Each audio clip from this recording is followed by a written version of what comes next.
Buen día, alegría. Hoy continuamos con el capítulo de En Pasaelis. La anterior charla era el capítulo Yasua en Jericó.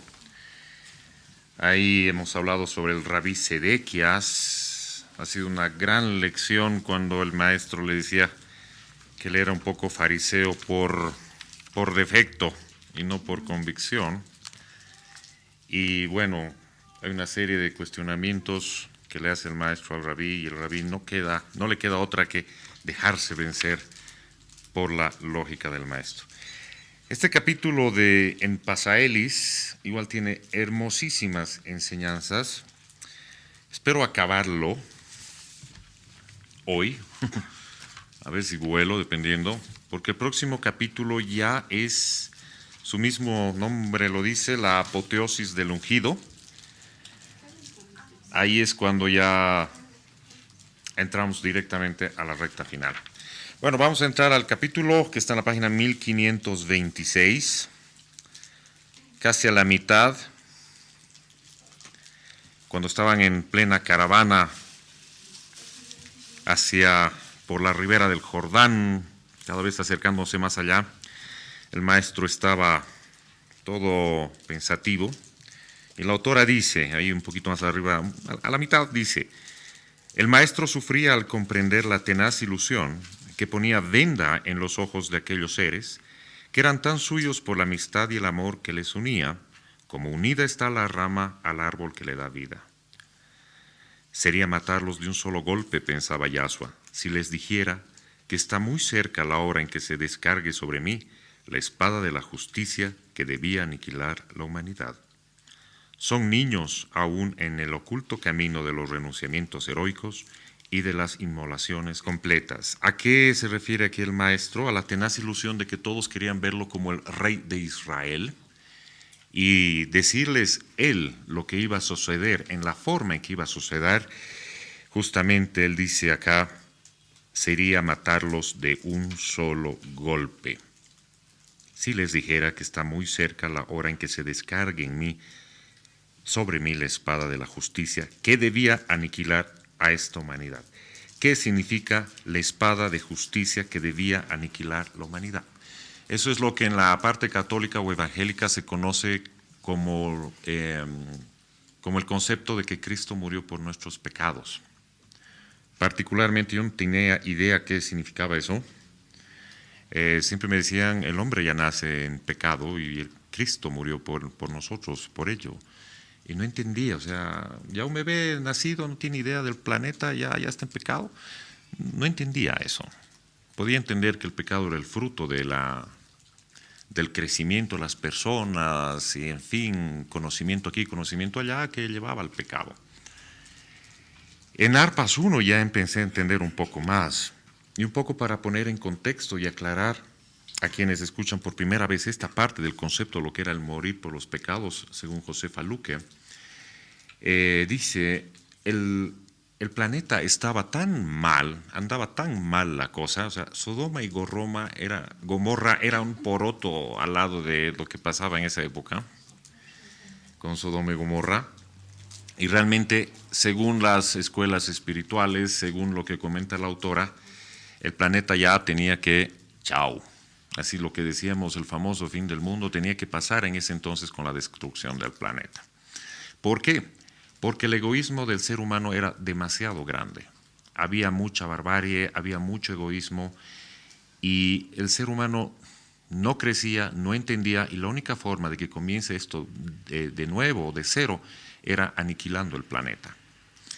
Entonces, cuando aquí la autora dice la espada de justicia que debía aniquilar esta humanidad, que se iba a descargar sobre él, significaba más o menos como si el padre le dijera al maestro: demuéstranos que el ser humano es capaz de amar al prójimo como a sí mismo, al extremo de morir por él. Un ser humano tan egoísta que su egoísmo iba a hacer que el mundo desencadene en su destrucción. Y la única manera de demostrar que sí había esperanzas para el planeta Tierra era de que un alma diga: sí, Padre, yo te voy a demostrar que el hombre sí es capaz de amar y puede morir por sus semejantes. Y ese hombre voy a ser yo. Entonces, en un mundo tan vil, tan hostil, tan egoísta, es que este serafín decide encarnar para entrar al plano físico y con su sacrificio, con su muerte por los semejantes, se demostraría a las grandes inteligencias al Padre que el hombre sí es capaz de dar todo de sí por amor. Y solo bastaba un solo hombre con esa capacidad de amor tan grande, bastaba esa energía tan fuerte para poder desterrar las tinieblas del plano físico, mejor dicho, de la tierra en ese entonces. Solo con una dosis tan grande de amor se podía neutralizar todo el egoísmo que reinaba en ese entonces en el planeta. Su muerte haría que fuéramos perdonados por nuestros pecados, o sea, que el planeta sea perdonado. ¿Y qué eran nuestros pecados? Transgredir la ley. ¿Y cuál es la ley? Amar al prójimo como a ti mismo. Se había transgredido tanto eso que ya no había solución, hasta que surgió la opción del Maestro Jesús.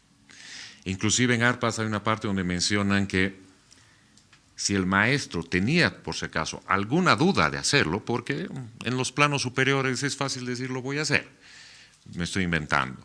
Otra cosa es con guitarra, como decimos, encarnar en un cuerpo físico y te pase lo que le pasó al maestro, creo que muy pocos de nosotros diremos ya.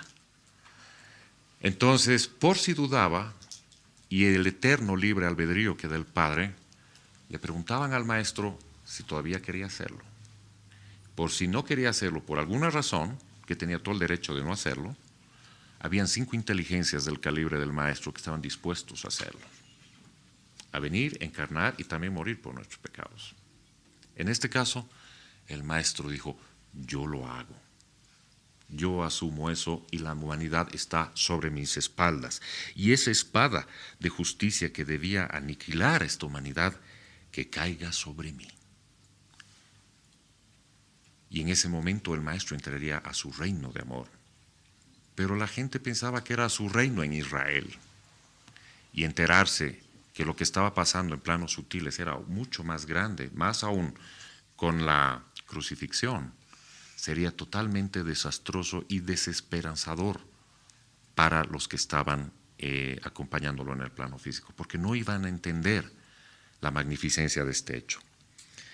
Justamente por eso ahí dice, son niños aún en el oculto camino de los renunciamientos heroicos y de las inmolaciones completas.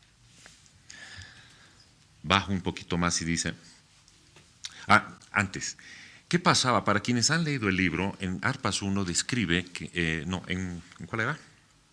En el 2 creo, describe que en el momento de la crucifixión, lo que para ilustrarles un poco, iba a ver, en el momento que el maestro bajaba la cabeza y su cuerpo desencarnaba, entre comillas, en el momento que se cumplía el sacrificio de amor, en planos sutiles había como, por darle un nombre, una explosión de amor, una supernova que neutralizaba todos los pecados del ser humano. ¿Y qué pasaba en el momento que él era inmolado en la cruz? 1, salvaba al mundo y 2, se glorificaba a él. En otras palabras, estaba sucediendo algo absolutamente grandioso que quienes estaban viendo la crucifixión no lo comprendían, salvo algunos esenios de alto grado. Paso un poco más abajo cuando dice el maestro, yo soy la resurrección y la vida, la muerte solo alcanza la materia, pero es impotente ante la grandeza del espíritu. Justamente las turbas no iban a entender esto. Nosotros todavía seguimos sin entender lo que es la muerte. Seguimos teniéndole pánico a la muerte. Seguimos entristeciéndonos al máximo con la muerte. Nos quedamos con el dolor y no con la gloria. Cuando algún ser querido nos deja, sí es triste que nos deje en la materia, pero nos quedamos en el llanto. Y nos quedamos con consuelos o con paradigmas, llamémoslo, que nos dicen que descanse en paz, que de Dios goce, como si ahí quedara la cosa. Y realmente no sabemos qué está pasando con esa alma en otros planos en el momento que desencarna. Si ha sido un alma de gran camino, con toda seguridad que muy pronto va a elevarse. Si es un alma que ha tenido serios problemas, no sé si va a descansar en paz, le soy muy sincero. ¿Por qué? Porque tiene que trabajar todavía. Eso es algo que lo vamos a desarrollar ahorita. Cuando un alma tiene un trabajo grandioso, como en el caso del Maestro Jesús, la elevación era inmediata, era hermosa, era algo grande. Lo que no era la liberación de su espíritu. Pero que no se confunda con lo que yo llamo autodesencarnarse. Eso no se hace. Eso no le mete en problemas porque está faltando al contrato.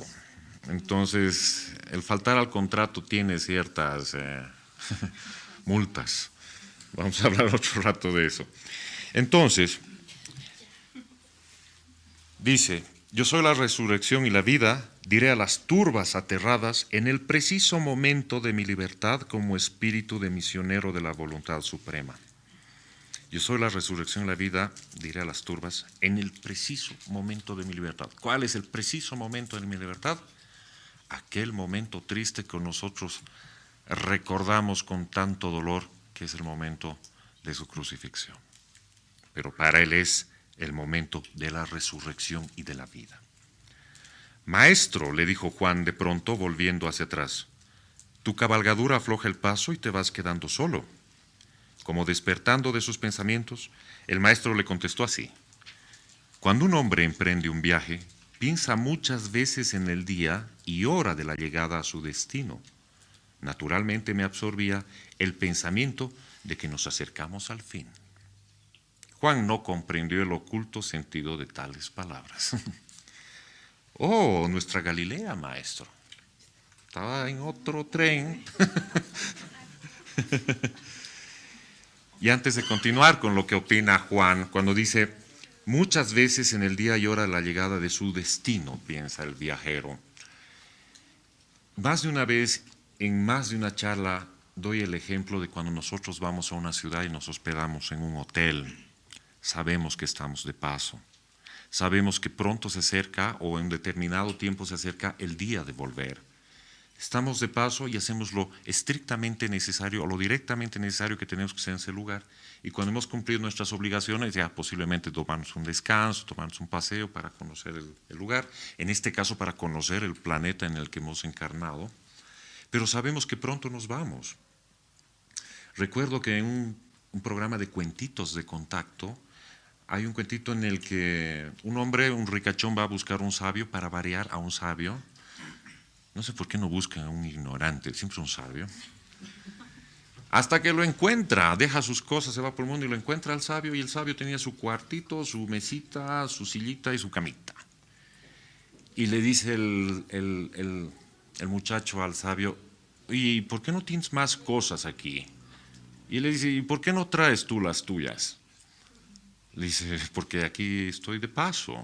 Y el sabio le dice, yo también estoy de paso. Me imagino que como Juan no entendió el otro. Pero igual nosotros estamos de paso en este plano físico. ¿Qué son 40, 50, 60, 80, 100 años para la eternidad del Padre? Es como si dijéramos 40 o 100 días que vamos a estar en tal ciudad, en tal hotel. Entonces, cuando estás en el hotel, está claro que no te preocupas por llenar tu ropero, por meterte todos los abastos. No haces nada de eso. Compras lo necesario inclusive para el día. Y inclusive en tu vida diaria, compras lo justo, como digamos, para el mercado a la semana. No te entra la paranoia de, no, mejor compraré 50 quintales de harina para los próximos 20 años. No podrías hacerlo.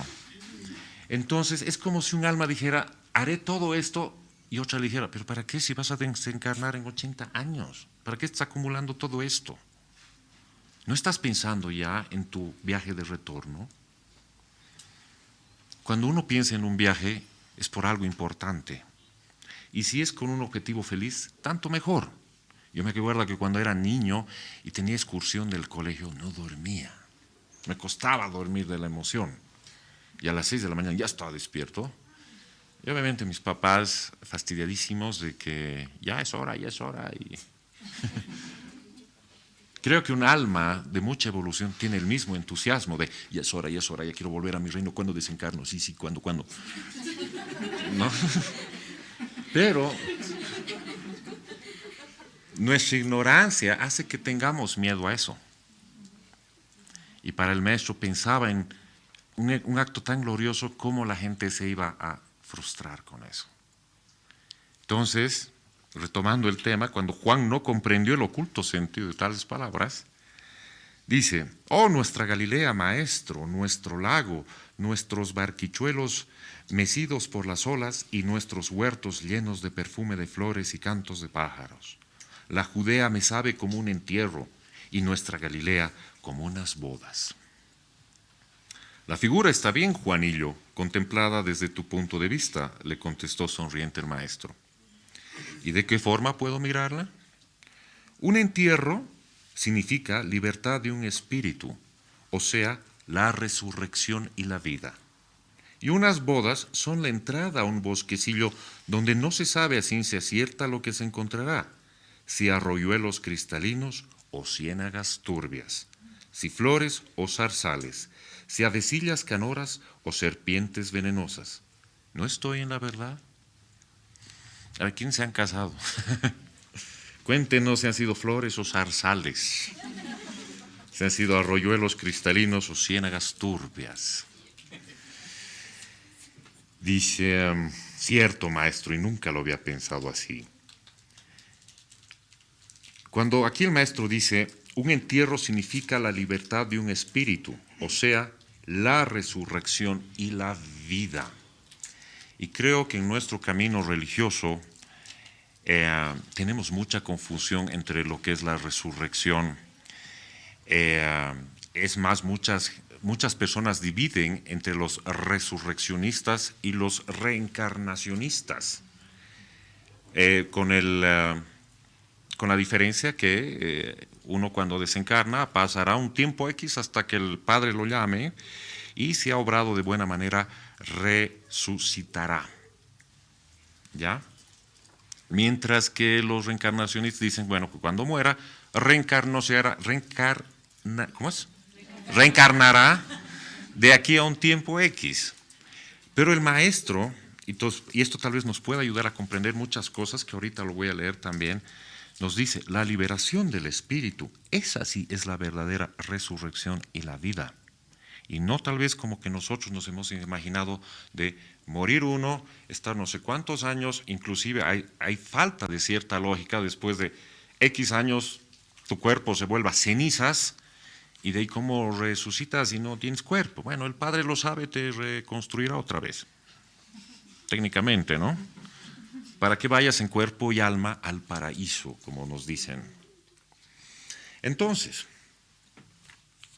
voy a pasar a otra parte que nos va a ir aclarando esto. Antes de eso dice, abajito en la página 1527, Dios nuestro Padre y Dueño es el único autor del espíritu y de la materia. Al uno le dio vida eterna y jamás puede perecer, ni disgregarse, ni disolverse. Su perfecta simplicidad excluye en absoluto toda disolución. A la otra le dio vida precaria, fugaz, efímera, fácil de destruir, de reducir a polvo. Las leyes divinas son invariables e inmutables como Dios mismo. Lo que pensó y ordenó desde toda la eternidad continúa de igual manera, aunque las humanidades tarden siglos y millares de siglos en ir comprendiendo las leyes divinas. Y los hombres se hinchan de soberbia por cada secretillo del Padre que alcanzan a descubrir en la infinidad de los tiempos. Aunque las humanidades tarden y siglos y millares de siglos en ir comprendiendo las leyes divinas. ¿Cuánto nos ha costado como humanidad, por ejemplo, comprender que no son buenas las guerras, que no es buena la esclavitud? Cuando vemos eso decimos, oye, ¿qué pasa? ¿Qué gente tan primitiva? ¿Cómo van a tener esclavos? ¿Cómo van a hacer guerras? Inclusive Sedequias decía, maestro, no son prójimos, son esclavos. para ellos era así, había una diferencia entre el esclavo y el prójimo. Y 2000 años nosotros nos reímos de eso, porque estamos más evolucionados. Quizás de aquí a 2000 años alguien diga por ahí, ¿y los humanos mentían? Yo no te puedo creer. Sí, y eran egoístas. ¿En serio? Sí, además fumaban y se metían humo a su cuerpo. ¡Humo! ¿Para qué? Posiblemente eso pasaría en el futuro, porque no entiende cómo el ser humano sea tan precario de hasta insultar a un prójimo. Que sea tan precario de hasta golpear a un prójimo y de destruir el ornato del prójimo. Nos cuesta entender eso, como aquí el maestro dice que a la humanidad le puede costar millares de siglos comprender lo que es las leyes divinas. Muchos de quienes estamos aquí todavía no terminamos de entender qué es la reencarnación o la resurrección y si evidentemente existe una vida después de la vida. Hasta ahora lo que sabemos muchos es porque nos los han contado, no porque lo hemos vivido de manera muy vívida, de manera plena. Entonces, pero sí hay la apertura. En otros tiempos, hubiera sido motivo para que todos estemos en la hoguera. ¿No es cierto? Paso a la página 1528. Justamente aquí habla de eso. Poco más abajo de la mitad. La vuelta del alma humana a su verdadera existencia de libertad, de luz y de amor es la única y real resurrección que se obra en todos los seres cuando se ha producido la muerte o aniquilamiento completo de la materia, cesación absoluta de la vida orgánica, destrucción completa de todo principio de vida. Y se me venía esto a la mente cuando leía este párrafo, cuando dice, resucitó de entre los muertos, obviamente, porque los muertos eran los que estaban vivos. Porque dice, cuando el maestro habla de que la resurrección es la verdadera vida, la verdadera vuelta a la vida, es porque nuestra vida vivimos como muertos, porque no tenemos la claridad, no tenemos la vida, vivimos en un egoísmo sin vida, vivimos en tinieblas que no es vida.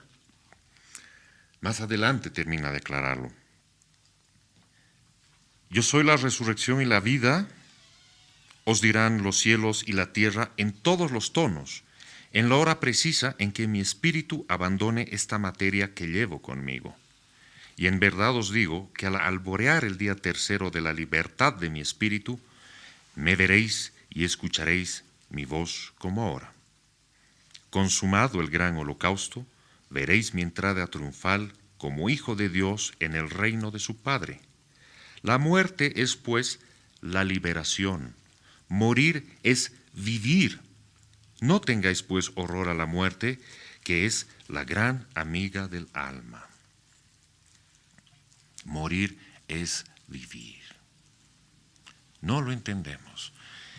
Cuando ustedes leen el libro El Sendero del Mago de Deepak Chopra, él habla de los estados de conciencia del ser humano. Y uno de esos estados es, por ejemplo, el estado de vigilia y el estado de sueño. Cuando estamos durmiendo, vemos, por ejemplo, que nos ataca un león, nos asustamos y todo, y cuando despertamos decimos, era un sueño. Pero aún él advierte que nuestro estado de vigilia es como si fuera un estado, es un otro estado a una supervigilia. Y en este caso, hablando del maestro, es como que al momento de morir uno dijera, estaba en vigilia, estaba encarnado, no era consciente plenamente. Eso sí lo hace el alma, eso sí lo hace el espíritu. Por eso Chopra habla de que en esta vida, en esta encarnación, puedes entrar a un estado de conciencia superior al de la vigilia, donde te das cuenta mucho más allá y pasas a ser parte o pasas a ser el observador. Y cuando el observador se da cuenta que él mismo también es observado, se convierte en el espíritu. Es grandioso esa charla o ese libro del Sendero del Mago que tiene Deepak Chopra. Y es aquí donde el maestro nos dice que les contaba a sus discípulos, a todos ellos, que la muerte es pues la liberación, morir es vivir. Morir es vivir. Significa que estar vivos a veces es como estar muertos. Y ahí es cuando recién entiendes, resucitó entre los muertos. ¿Cuántas veces decimos, esa persona es una muerta en vida? Porque no tiene vida, no sale lo suyo. No sé cómo explicarlo. Y desde ese punto sí puedes entender lo que es la resurrección. Su alma se liberó, volvió a la verdadera vida y sí, salió de entre los muertos. Para él. Para nosotros los muertos son los que están vivos. ¿No? Dice: sintiendo estoy vuestros pensamientos de rechazo y de duda a este respecto, porque el instinto de propia conservación puesto por Dios como oculta fuerza en todo ser que vive, os impulsa a esquivar el peligro. Mas yo os digo que cuando el espíritu ha despertado plenamente a la realidad de su vida eterna, aparece en él una fuerza superior al instinto que le lleva a obrar de acuerdo con ella, sin que le detenga en su impetuosa carrera ningún peligro de muerte que se ponga en su paso. Si nosotros entráramos en absoluta conciencia que somos espíritus y que si de pronto desencarnamos voy a seguir siendo consciente de que soy espíritu, esto les pasa, por ejemplo, con mucha facilidad a aquellas personas que tienen la dádiva de desdoblarse. Entonces, cuando están desdobladas, están en un estado de conciencia muy pleno, que es el que mencionaría Chopra. Están tan pleno que comprenden que la muerte no es ningún obstáculo. Chopra también menciona que la muerte es cuando el espíritu ha cerrado los ojos un ratito.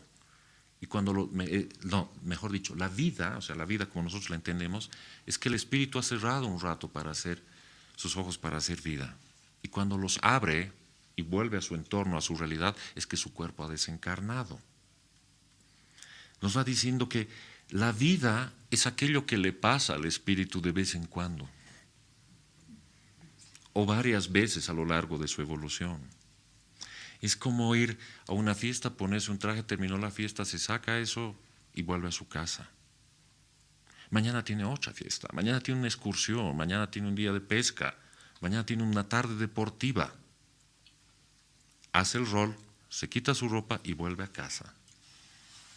Y como es consciente de que puede hacer eso todo el tiempo, obviamente no se frustra porque no fue a esa fiesta o no fue a esa carrera, porque sabe que cualquier rato puede hacerlo. Pero nosotros vivimos tan apegados a la vida que cuando hablamos de muerte nos asustamos. Vemos como la más grande desgracia. Y justamente dice, es muy normal porque el Padre nos pone este instinto de supervivencia. Porque si tuviéramos esa conciencia, tal vez no querríamos estar aquí, no querríamos estar en el plano físico. Por ende, no aprenderíamos lo que tenemos que aprender. Todo es muy sabio si se ponen a pensar. Pero cuando el alma se ha elevado tanto, que ya sabe que inclusive tiene que entregar esa vida humana por el prójimo, es ahí ya que trasciende por completo todos esos temores que tiene por naturaleza el ser humano. Salto a la página 7, a la página 1531, mejor dicho, perdón, en mi inciso 7. Para variar, el maestro hizo una curación. ¿Ya? Hizo un milagro. Y la madre, la mujer, agradecida, dice, la madre llegaba jadeante en ese momento y clamaba, Señor, Señor, pero ¿es cierto que están curados? Sí, mujer, ¿por qué dudas? Temo que el mal volverá en cuanto te alejes de aquí, Señor. Déjanos ir contigo y no moriremos nunca. No temas, díjole el maestro, poniendo su mano sobre la cabeza de la mujer arrodillada. Vuelve tranquila a tu casa con tu marido y tus hijos, que yo sigo viaje a Galilea. Si por divina voluntad fueron ellos curados, ¿cómo piensas que se enfermarán de nuevo? Miren cómo nos vuelve a sacar de foco esta pequeña frasecita cuando acabamos de explicar un poco qué es la vida y ven esta señora, dice, déjanos ir contigo y no moriremos nunca. Es como si dijéramos, y me voy a quedar en esa fiesta siempre. Y ahora vean la contraposición. También el maestro se encuentra con dos discípulos de Johanan el Bautista. Estaban malheridos. Y dice, mientras todo este preparativo, el maestro, en la página 1538, el maestro con sus 12 rodeaban a los heridos mientras les quitaban las sangrientas vendas. El pensamiento tiernísimo de Yahshua volaba hacia Johanan y le decía, hermano mío, feliz de ti que estás libre en el reino de Dios, mientras los que te siguieron soportan aún el duro cautiverio a que les someten sus hermanos inconscientes y ciegos. Mira tus 2 pajarillos heridos solo por ser discípulos tuyos. Ambos jóvenes se incorporaron como movidos por una corriente poderosa y mirando hacia un rincón de la sala decían, ya viene por nosotros. Aún no es la hora, les dijo la voz dulcísima de Yahshua, que también había percibido la aparición radiante del profeta mártir, extendiendo sus manos llenas de bendiciones sobre el grupo de seres que había dejado como herederos y continuadores de su obra precursor del Verbo de Dios. ¿Cuánta es la diferencia de los conceptos de la conciencia de un ser? Por un lado, una señora, una madre desesperada que no quería que se aleje el maestro para así no morirse nunca. Y mientras que los discípulos de Johanan, al ver en aparición a su maestro, decían, ya es la hora. Y el maestro les diga, no, todavía no. ¿Cómo es el concepto tan distinto? En el libro Orígenes de la Civilización Adámica hay un encuentro entre dactilos y cobdas, que son los equivalentes a los esenios en arpas eternas. Y en el encuentro, uno de ellos le dice a Abel, que esto también lo he contado en el programa, que ya había cumplido todo lo que tenía que hacer y si ya podía desencarnar. Y el maestro le dice, no todavía, porque tienes que hacer tal cosa, y cuando lo cumples, te prometo que vas a desencarnar. Pero era promesa. Y el otro, ¿me lo prometes? Te lo prometo. Ese concepto. Y es por eso que son cuando las almas están completamente conscientes de su labor y de la existencia posterior al plano físico. O sea, ni siquiera posterior, es antes, durante y después. El espíritu siempre ha estado ahí, desde que fuera expulsado, si queremos llamar, salido del gran fuego que es el mismo Padre. Entonces, con estos 2 ejemplos quería justamente mostrarles cómo tenemos un concepto tan erróneo de lo que es la muerte, de lo que es la desencarnación. Más abajo en la página 1531, volviendo ahí, simplemente esto es un ejemplo para lo que es la conciencia. Dice abajito, el maestro sonriendo de los grandes temores de la mujer les decía, os bendigo a todos. Santiaguín, ¿hay cautivos en tu torre? Preguntó al marido. No, señor, porque hubo un intento de evasión en la luna pasada y los que había fueron ahorcados unos y otros encerrados en la torre mayor. La faz del maestro se nubló de tristeza. Siempre matando, dijo con voz que parecía un quejido. Tal vez nosotros podríamos decir eso ahorita, igual que el maestro. Pero ese su siempre matando para nosotros también significa siempre mintiendo, siempre dañando, siempre con mala intención, siempre con egoísmo, siempre. Todo depende cómo estemos viendo las cosas y cuál es el cristal que usa nuestra evolución para ver los acontecimientos. Mientras que para algunos una trifulca a la mala es un sinónimo de libertad y de revolución, para otros puede decir es llegar al paroxismo del egoísmo humano.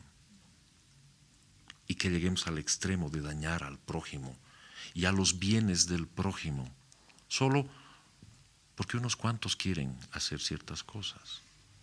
Y eso ha pasado desde el Sanedrín y sigue pasando lamentablemente todavía. En la página 1533, a la mitad,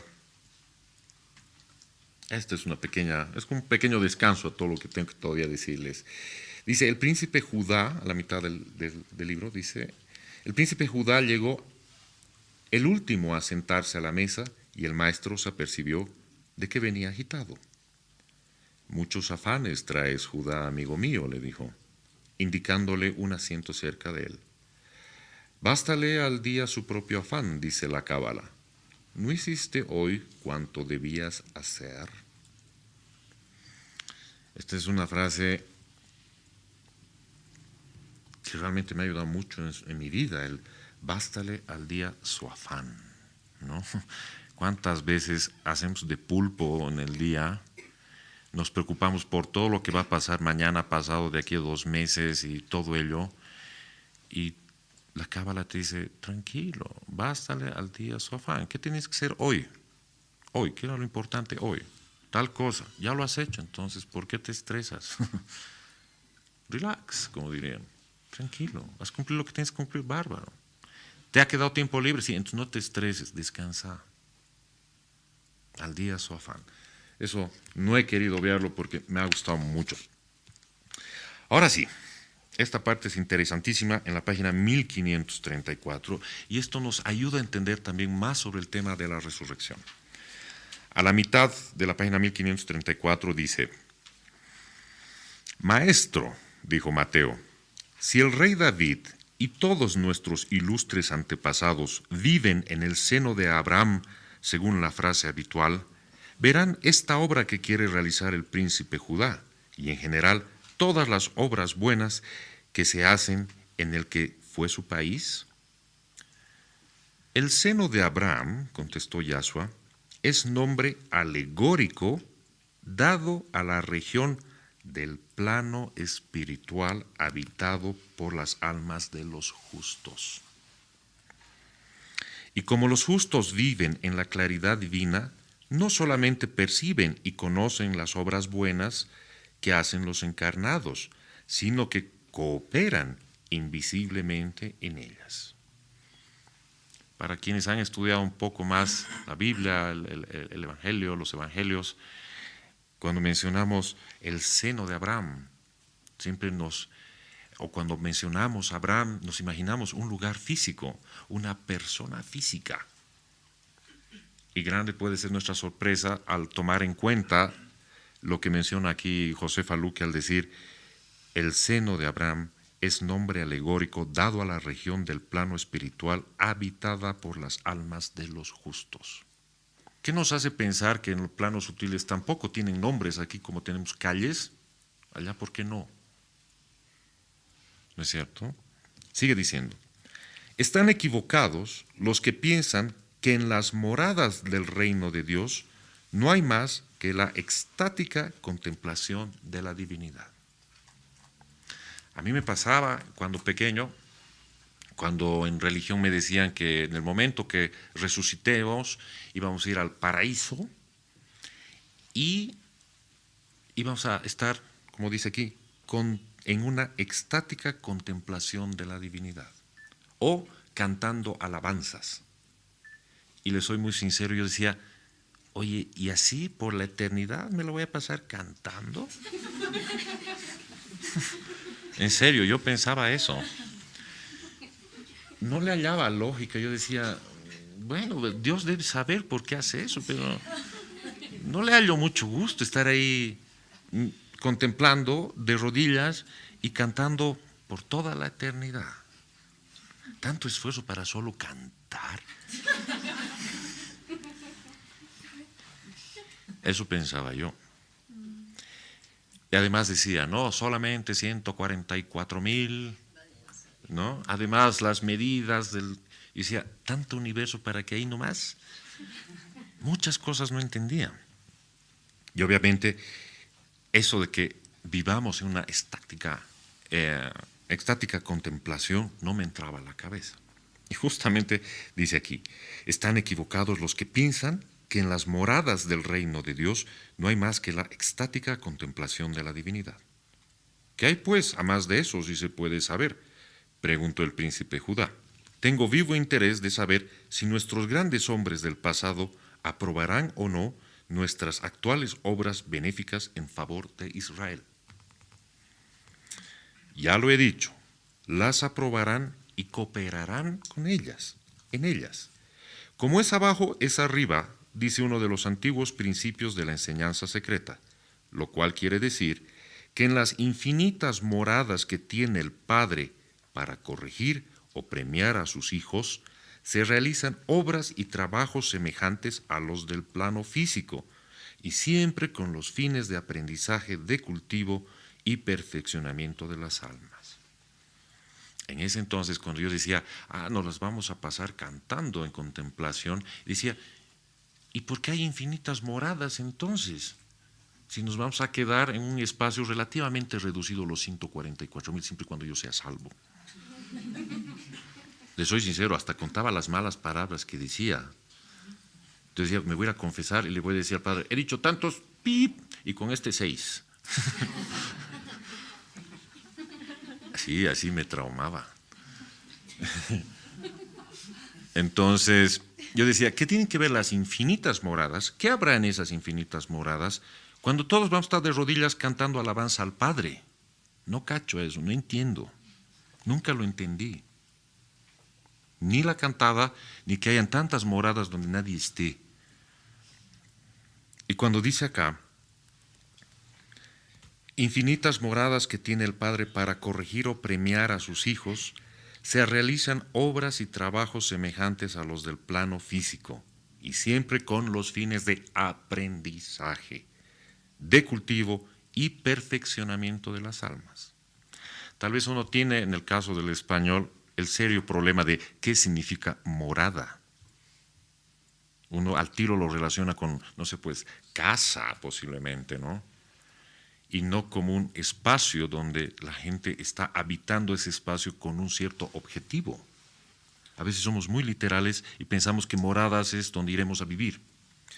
Y cuando dice, como es arriba es abajo, y hay infinitas moradas que tiene el Padre para corregir o premiar a sus hijos. Corregir o premiar, pero en ambos casos el único objetivo es el aprendizaje de las almas, el perfeccionamiento de las almas.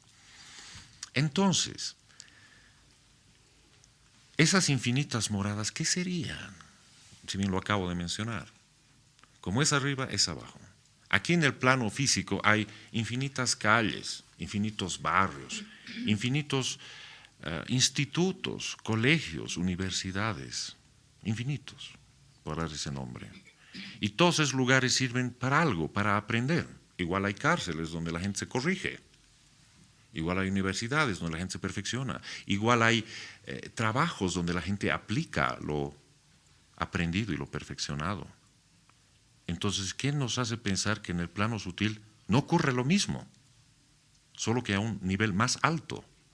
Entonces, de la misma manera, yo decía, ¿qué pasa con un alma que no ha sido la gran cosa y ha desencarnado? Si fuéramos, como le decía en ese concepto de la resurrección, diría, bueno, pues, tendrá que esperar hasta su juicio final. Y si la apeló, no resucitará y quién sabe a dónde lo llevan. Y decía, tanto sufrimiento o tanta bonanza en la tierra para que no pase nada. Recuerdo que tenía dos amigos que un día estaban discutiendo, uno era ateo y el otro católico. Y mi amigo ateo dijo, no sé, se mandó una de esas. Y el otro le dijo, te vas a ir al infierno. Y el ateo le dice, nos vamos a ver ahí. ¿Y es por qué? Porque por lo menos yo no creo y soy consciente de lo que hago. Mientras vos enganchas a tu mujer, haces esto y haces esto. O sea, igualito es pecado, así que nos vamos a ver allá. No seas hipócrita, no haces nada de lo que pregonas. Entonces, ¿de qué sirve, yo, el ateo dice, que esté haciendo lo bueno y lo malo? Si igual me voy al infierno, si igual me haciendo pecado. Para eso me doy a la Bartola, igual, ya, pero consciente. Entonces, esas cosas para mí quedaban huecas. Decía, no puede pasar eso. O sea, desde la típica charla que uno dice, pero ¿qué culpa tienen los niños que desencarnan tan chiquitos, de un par de meses, y han nacido un pecado encima? Entonces dirá, no, sus padres han pecado. No, dirá, es voluntad y misterio de Dios. Entonces, ¿cuál es el sentido de la estancia en la tierra? Que sea un Dios omnipotente que diga, a ver, voy a hacer encarnar 4 bebés que se vayan a los 3 meses, pero ya están en pecado. A este niño de 15 años le voy a hacer que sufra para que me busque, para que me ame como yo lo amo. Y si no me ama, lo voy a mandar al infierno. Entonces hay cosas que me parecían sacadas de los pelos. Y desde ese punto de vista empecé a interesarme más por la reencarnación. Me parecía más lógico que el alma sí se acerque a Dios paulatinamente y de manera consciente, y no por miedo,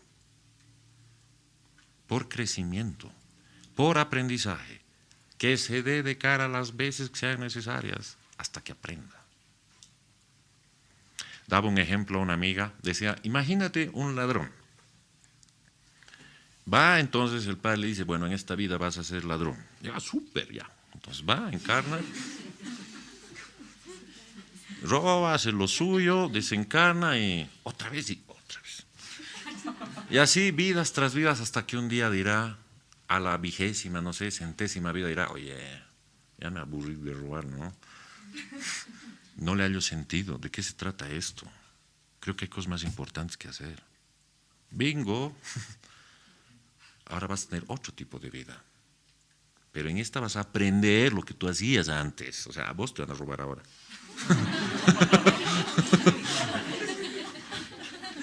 Entonces, como le está pasando, dirá, oye, eso no hay que hacer. Y entra en mayor conciencia esa alma. Porque ella se da cuenta, ya lo vivió en carne propia, entonces, mejor no lo hago. Y por la conciencia se acerca a Dios, no por el miedo. Entonces, para mí esto es tremendamente ilustrativo cuando dicen hay tantas moradas donde el alma constantemente está aprendiendo, sea en corrección como en evolución. En ambos casos es evolución. Y corrección no como castigo, sino como perfeccionamiento. Hay cosas que corregir y no por eso el prototipo está mal. Hay que corregirlo. Dice, hay maestros y discípulos para los cuales hay aulas de una graduación infinita de conocimientos según la conciencia o el arte que cada espíritu quiere cultivar en sí mismo. De aquellas moradas de luz y de eterno progreso traen sus geniales inspiraciones los músicos, los poetas, los pintores. De allí traen sus conocimientos siderales los que se dedican con incansable afán a seguir desde la Tierra la ruta de las estrellas, sus dimensiones, las enormes distancias que las separan. La alquimia, la astrología y el cálculo en que han descollado tanto los caldeos y los egipcios, de las eternas moradas del Padre, las trajeron para beneficio de la humanidad terrestre. Y si de las artes y de las ciencias pasamos a lo espiritual y moral, la amplitud de las actividades llega casi a lo inverosímil. No hay obra de piedad y de misericordia en que no se encuentren a centenares y a millares las almas de nuestros hermanos, amigos, parientes, prestando su concurso invisiblemente en la mayoría de los casos y visiblemente en algunos. ¿Qué otra cosa significan las apariciones de ángeles que refiere la Sagrada Escritura a Abraham, Jacob, a Moisés y aún a Adamu y Evaná en los orígenes de la civilización adámica?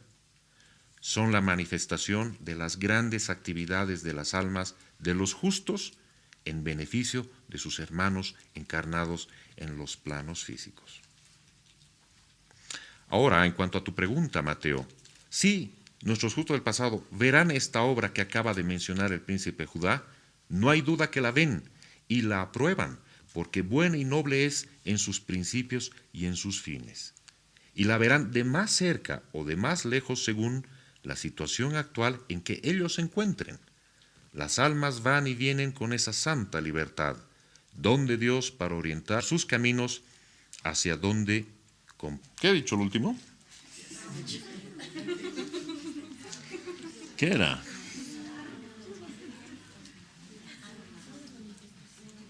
Ya.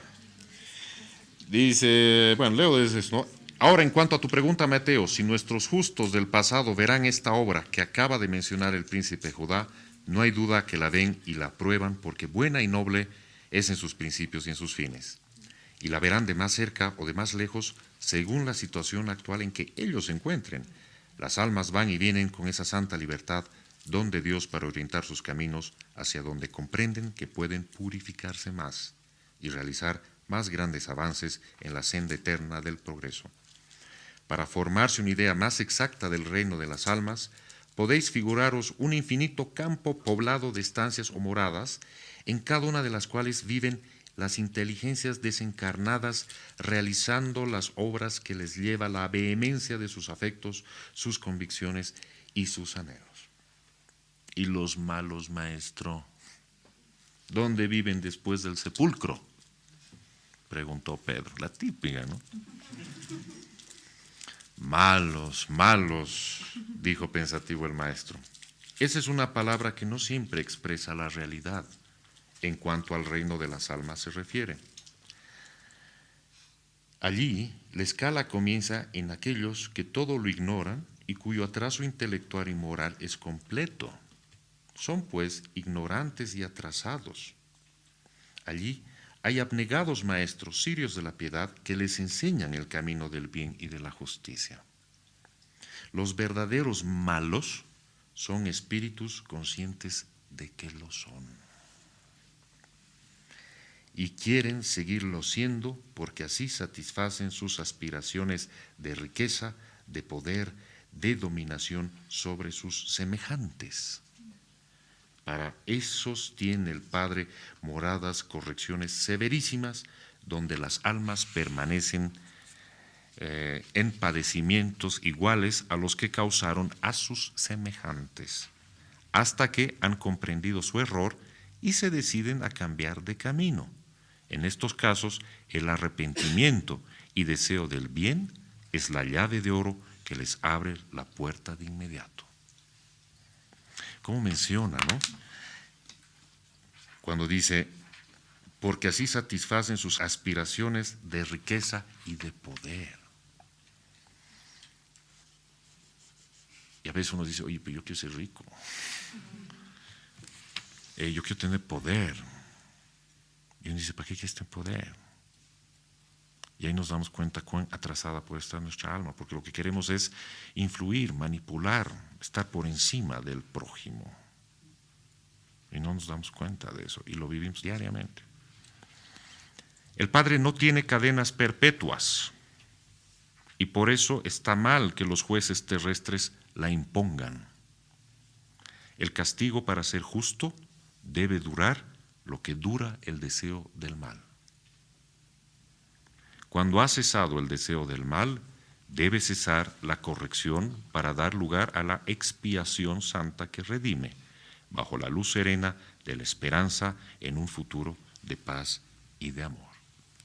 Qué interesante eso. Ni el Padre tiene cadenas perpetuas, solo lo que dura el deseo del mal en este caso, ¿no? Y ahí es donde viene el tema de y los buenos y los malos. Y nos damos cuenta, si vamos por ejemplo a una tribu donde rascarte la nariz para ellos es una ofensa y te da un palazo, tú dices, oye, qué malo este tipo, me ha pegado, qué malo que es.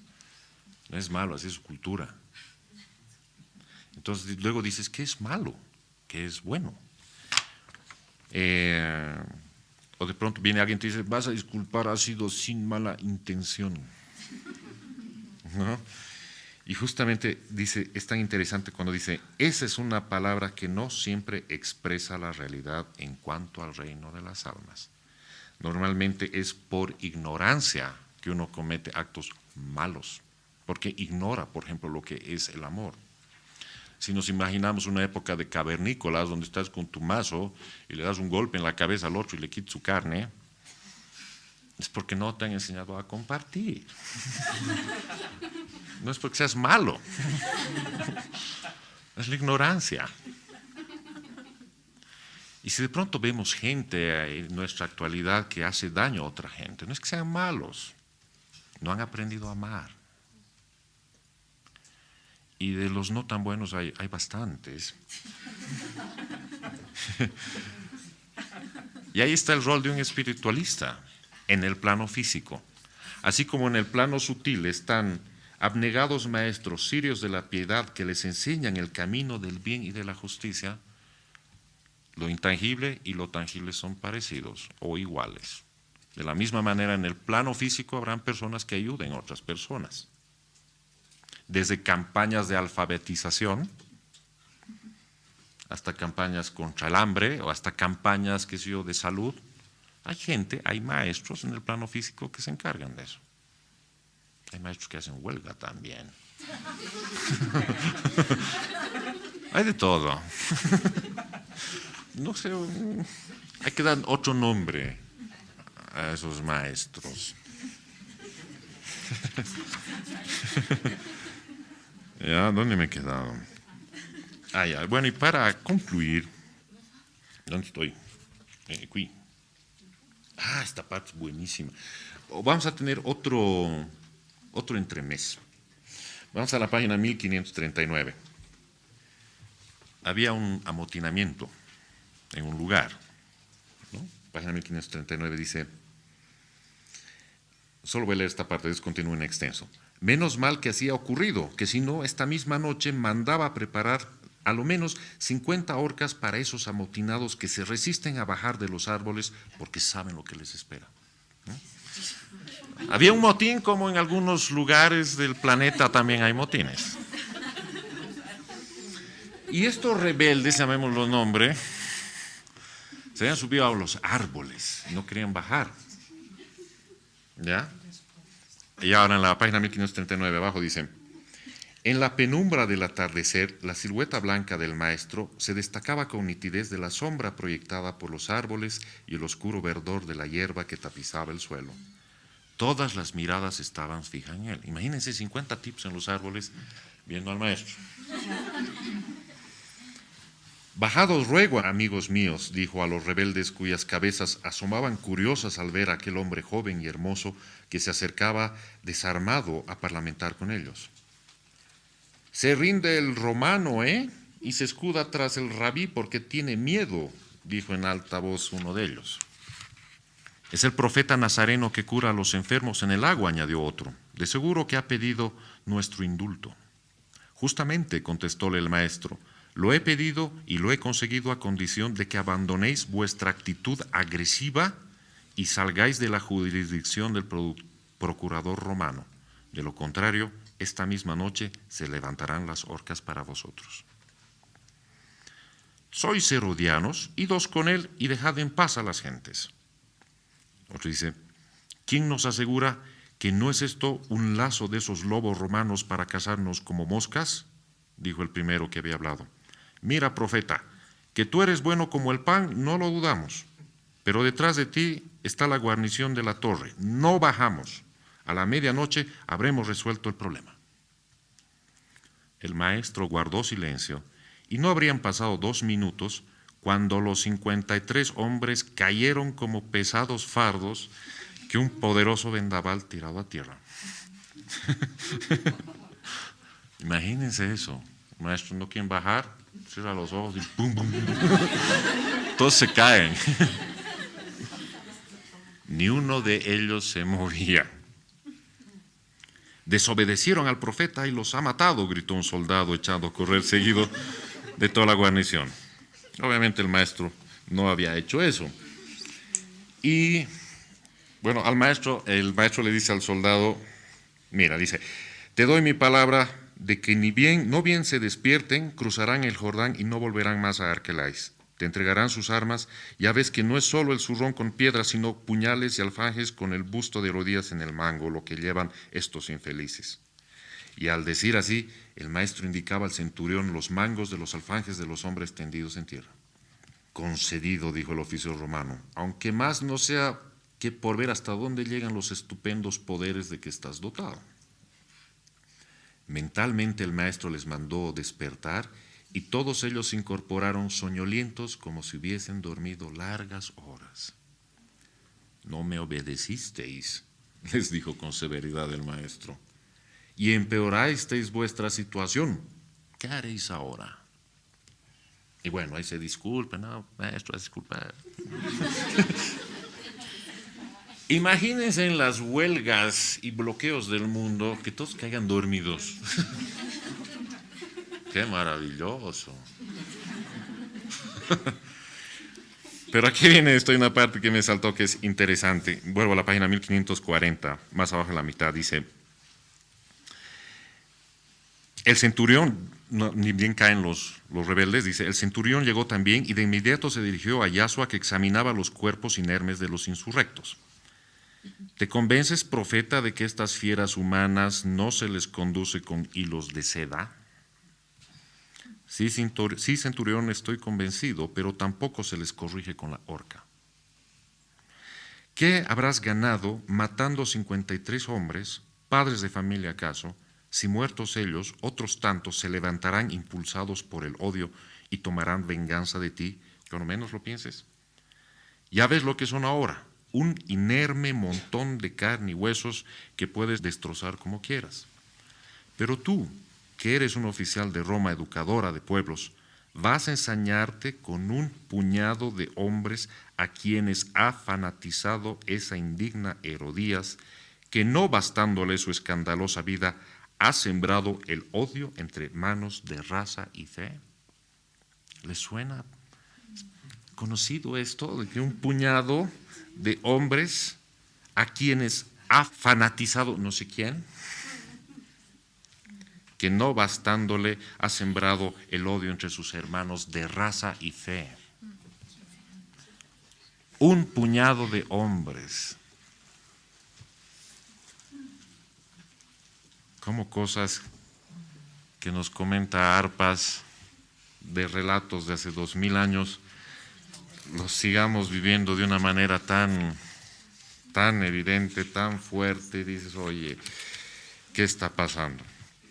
Y voy a la última partecita para terminar el capítulo, página 1542. Al final dice: ¿por qué será, maestro? Y esto es una reflexión para todos nosotros, para irnos a casa con esta reflexión.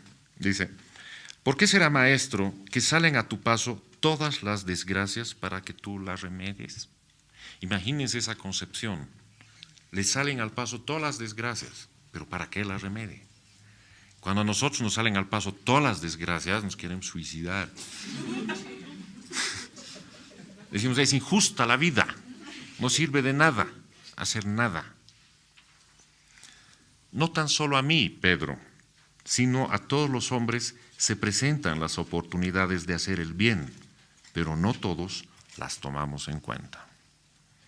En la mayoría de los casos decimos egoístamente: ¿qué tengo yo que mezclarme en lo que no me incumbe? Que se arregle cada cual con lo suyo y hagan según su parecer. En otras palabras, uno dice, ¿y a mí qué me importa? Que se friegue el solito. Y después dice que somos católicos, ¿no? Somos evangélicos, amamos al prójimo, voy a la iglesia todos los domingos, le pongo velita a la Madre María. Que se arregle cada cual lo suyo y haga según su parecer. Y eso no es cumplir con la ley divina del amor fraterno: ama a tu prójimo como a ti mismo. Significa, haz por él lo que quieres que se haga contigo. La corrección a la que la necesita es también una forma de amor y de justicia. Las oportunidades de hacer el bien las presenta el Padre a todos sus hijos, y muchas veces en la vida, a fin de que ninguno pueda excusarse de no haberlo hecho por falta de oportunidades. Y os digo que hoy, en la voluntad y decisión con que las almas aprovechan las oportunidades de hacer el bien, puede verse claramente el grado de adelanto espiritual y moral de cada cual. están los que hacen el bien mirando sacar de ello un pequeño o grande beneficio. Están los que hacen el bien por la satisfacción que les causa el amor y gratitud que los beneficiados les prodigan. Esto es tan cierto. Cuando yo vivía en Venezuela, no saben cómo me molestaba que, por ejemplo, yo le pedía un favor a, qué sé yo, al del aeropuerto. Le decía, oye, un ratito puedo pasar allá, he dejado mi maletín. Y me decía, sí, claro, pase. Oiga, chavo, ¿y para el cafecito? O sea, si no le daba para el cafecito, no me hacía el favor. O la típica, ¿no? Oye, acordate que yo te he hecho el favor y… ¿no? La típica del favor con favor se paga. O sea, no debería haber esa típica. Pero es así, decir, bueno, te voy a ayudar. Bueno, como te he ayudado, un 15%, ¿no? ¿Te parece bien? Comisión, agencia.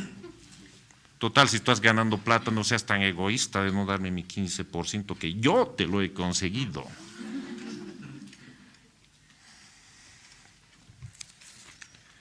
Dice, y están por fin los que no esperan ni quieren una cosa ni otra, y hacen el bien porque una fuerza interna les impulsa a hacerlo, porque el fuego del amor les obliga a manifestarlo con hechos, y la vida les es tediosa y pesada si no están al servicio de todos los dolores humanos. Entre estos últimos estaréis vosotros, debéis estar vosotros, porque el discípulo ha de ir pisando las huellas de su maestro, si quiere ser fiel a su enseñanza de amor desinteresado y puro. Por eso os he dicho y lo repito, si en vosotros alienta el amor que vive en mí, mi Padre y yo haremos nuestra morada en vuestro corazón. Tan simple como eso. Muchas enseñanzas tiene este capítulo en Pasaelis, desde aquello de las moradas, de las infinitas moradas del Padre, pasando por esto de entender el concepto de la vida y de la muerte y de la resurrección. Uno cree que estar vivo es lanzarse de jarana y probar la adrenalina al máximo. Eso no es estar vivo. Yo creo que uno está vivo cuando el corazón vibra. Y realmente entiendo que Él resucitó de entre los muertos, fija, seguro que sí, que volvió a la verdadera vida, que realmente resucitó a lo que es la vida eterna, sí. Así que es un capítulo para que le demos varias vueltas, aprendamos mucho más, y la próxima charla hablaremos, para quienes tienen el libro, es medio… Me ha parecido medio tristón el capítulo de la apoteosis del ungido, porque en escrito está como si mostraran un… Se ubican, ¿no? Los reality shows siempre ponen las tomas de lo que ha pasado y todo eso. Y la música, un amigo es un amigo. La autora describe justamente todos los pasajes del maestro desde su nacimiento y te va contando cómo este gran set, te va haciendo un recuento, y te dice, ya está listo el maestro para cumplir con su inmolación. Va a ser un lindo capítulo donde vamos a leer bastantes cosas in extenso de la autora, que es la que de esa manera hace su alabanza, su ceremonia, no sé pues cómo decirlo, su homenaje al Maestro Jesús. Eso ha sido, espero que les haya gustado y bueno, nos vemos la próxima charla. Gracias.